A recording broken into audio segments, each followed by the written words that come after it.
दोस्तों आज की सबसे पहली और बड़ी खबर निकल कर आ रही है। जी हाँ, झारखंड में शर्तों के साथ खुलेंगे बियर बार और जिम। दोस्तों रविवार यानी 1 नवंबर को झारखंड में बियर बार और जिम की रौनक फिर से लौटेगी। सरकार ने इन्हें शर्तों के साथ खोलने की अनुमति दे दी है। यह छूट कंटेनमेंट जोन के बाहर के इलाकों को दी गई है। साथ ही सोशल डिस्टेंसिंग के नियमों का भी सख्ती से पालन करना होगा। 1 नवंबर से ही बैंक्वेट हॉल भी खुल जाएंगे, मगर 200 से अधिक लोगों का जुटान नहीं होगा। ओपन स्पेस में यह संख्या 200 जबकि बंद हॉल में क्षमता के 50% से अधिक लोगों का प्रवेश वर्जित रहेगा। इंटर स्टेट बसों का परिचालन 8 नवंबर से हो सकेगा। दोस्तों बड़ी खबर निकल कर आ रही है। झारखंड के भूमिहीन आदिवासियों को वन पट्टा देगी सरकार। दोस्तों झारखंड के अनुसूचित जनजाति के लगभग 20,000 से अधिक भूमिहीन लोगों को सरकार वन पट्टा देगी। मुख्यमंत्री हेमंत सोरेन ने इससे संबंधित प्रस्ताव तैयार करने का निर्देश दे दिया है। सीएम हेमंत सोरेन ने दुमका में भूमिहीन आदिवासियों को वन पट्टा देने का ऐलान भी किया है। खबरों की माने तो इससे संबंधित प्रस्ताव जल्द ही कैबिनेट में लाया जाएगा और स्वीकृति मिलने के बाद 29 दिसंबर को वन पट्टा दिया जाएगा। हालांकि कोशिश की जा रही है कि झारखंड स्थापना दिवस 15 नवंबर से ही इसकी शुरुआत कर दी जाए। खबर है आने वाले 5 दिनों तक साफ रहेगा आसमान, धुंध और कोहरे के आसार। दोस्तों मौसम विभाग के अनुसार आने वाले 5 दिनों तक आसमान साफ रहेगा।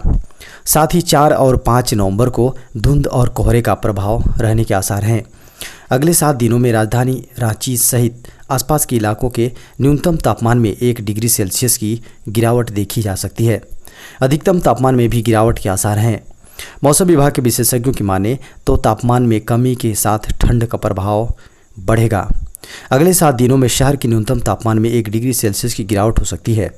अधिकतम तापमान में भी कमी के आसार हैं।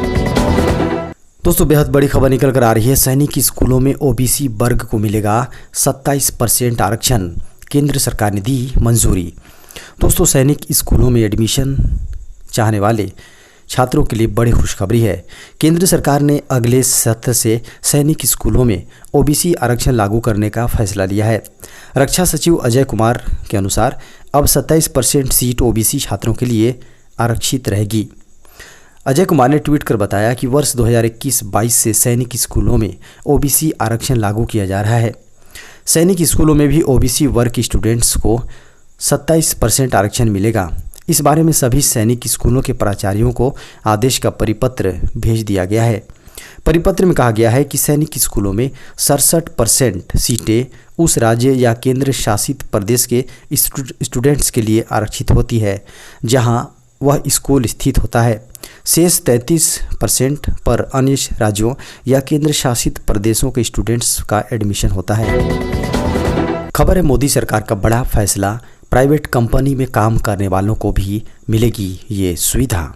जी हाँ दोस्तों, यदि आप प्राइवेट सेक्टर में काम करते हैं तो केंद्र सरकार के इस फैसले से आपको खुशी मिलेगी, क्योंकि इस दिवाली पर केंद्र की मोदी सरकार ने निजी क्षेत्र में काम करने वाले कर्मचारियों को भी तोहफा दिया है। देश के लाखों केंद्रीय कर्मचारियों को पिछले दिनों केंद्र सरकार ने कुछ सुविधा दी है जो एलटीसी को लेकर है। इसके बाद सरकार ने निजी कंपनियों में काम करने वाले कर्मियों के लिए भी कुछ सुविधाएं उपलब्ध कराई हैं जो एलटीसी को लेकर ही है। आपको बता दें कि वित्त मंत्रालय की ओर से ये कहा गया है कि एलटीसी कैश वाउचर स्कीम का फ़ायदा केंद्र सरकार के कर्मचारियों के साथ साथ निजी कंपनियों और तमाम राज्य सरकारों के कर्मचारियों को भी दिया जाएगा।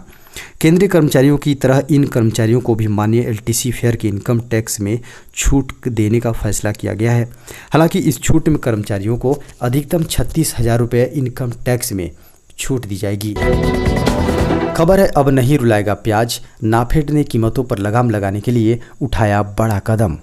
दोस्तों मोदी सरकार ने प्याज की बढ़ती कीमतों को कंट्रोल करने के प्रयास में तेजी ला दी है। इसी कड़ी में नाफेड ने नवंबर 2020 तक 15,000 टन लाल प्याज की आपूर्ति के लिए शनिवार को आयातकों से बोलियां मंगाई। इसका उद्देश्य देश में प्याज की बढ़ती कीमतों पर लगाम लगाना है और घरेलू बाजार में उपलब्धता बढ़ाना है। नाफेड ने नवंबर 2020 तक किसी भी देश से 40 से 60 मिलीमीटर आकार की लाल प्याज की आपूर्ति की निविदा निकाली है। इस प्याज का दाम 50 रुपये प्रति किलोग्राम तक होना चाहिए। निविदा के मुताबिक आयातक न्यूनतम 2000 टन की आपूर्ति के लिए बोलियां लगा सकते हैं। इन्हें 500 टन के कई लॉट में उपलब्ध कराया जा सकता है। खबर है 300 तक कर्मचारियों वाली कंपनी बिना मंजूरी के कर सकेंगे छटनी। दोस्तों, लोकसभा में पिछले महीने 3 लेबर कोड्स का रास्ता साफ होने के बाद रोजगार मंत्रालय ने इंडस्ट्रियल रिलेशंस कोड के लिए ड्राफ्ट रूल्स का पहला सेट जारी कर दिया है। इसमें लगभग 300 से ज़्यादा कर्मचारियों वाली कंपनी सरकार से मंजूरी लिए बिना कर्मियों की जब चाहे छटनी कर सकेंगी। यही नहीं, 15 दिन का नोटिस भी काफ़ी माना जाएगा। मसौदे में संशोधन के तहत कर्मचारियों के लिए हड़ताल करने से जुड़ी परिस्थितियों में बदलाव कर दिया गया है।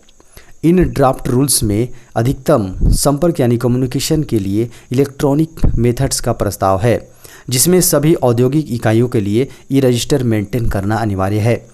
साथ ही छटनी के संबंध में कंपनियों को 15 दिन पहले नोटिस, हटाए जाने पर 60 दिन पहले नोटिस और कंपनी बंद करने पर 90 दिन पहले नोटिस देना होगा।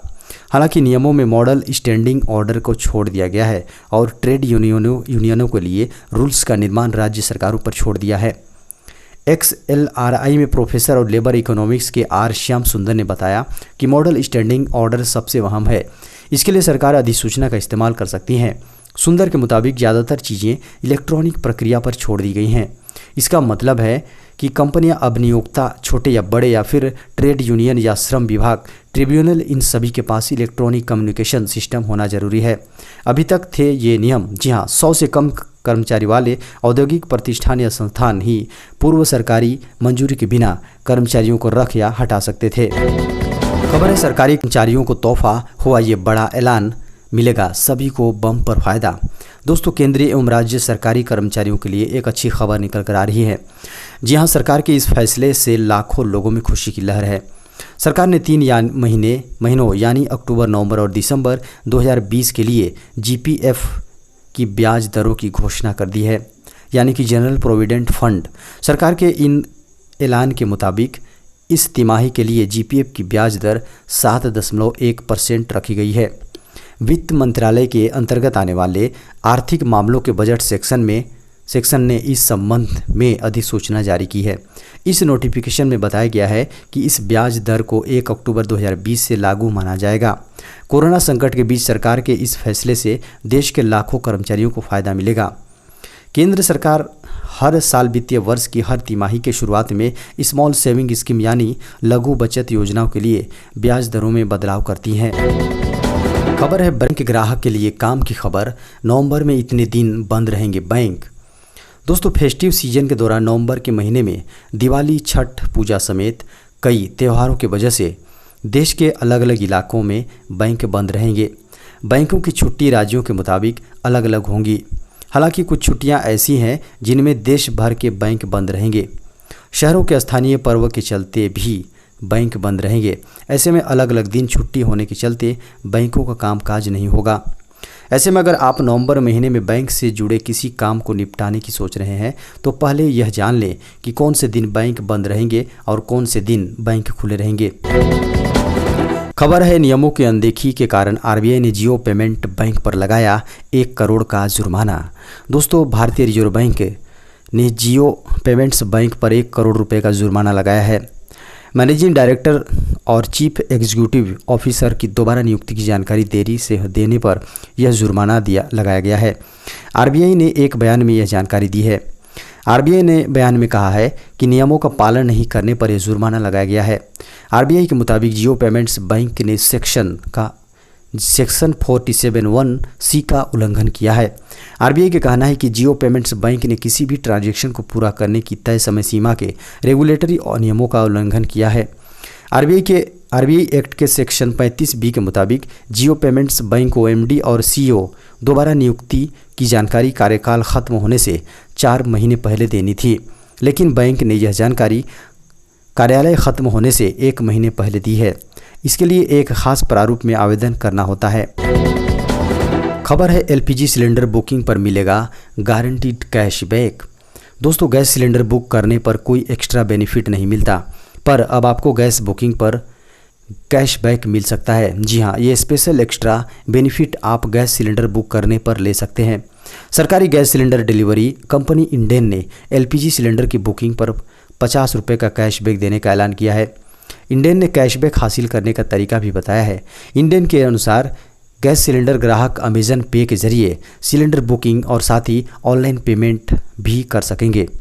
गैस डिलीवरी कंपनी इंडेन ने जानकारी दी है कि अमेजन पे के जरिए सिलेंडर बुक करने और उसके लिए पेमेंट करने पर ग्राहक 50 रुपये के कैशबैक का फ़ायदा ले सकते हैं। पहली बार अमेजन पे से सिलेंडर और पेमेंट करने पर आपको कैशबैक मिलेगा। ध्यान रहे कि ये कैशबैक बेनिफिट सिर्फ एक ही बार मिलेगा, यानी आप इस एक्स्ट्रा बेनिफिट का फ़ायदा केवल एक ही बार ले सकेंगे।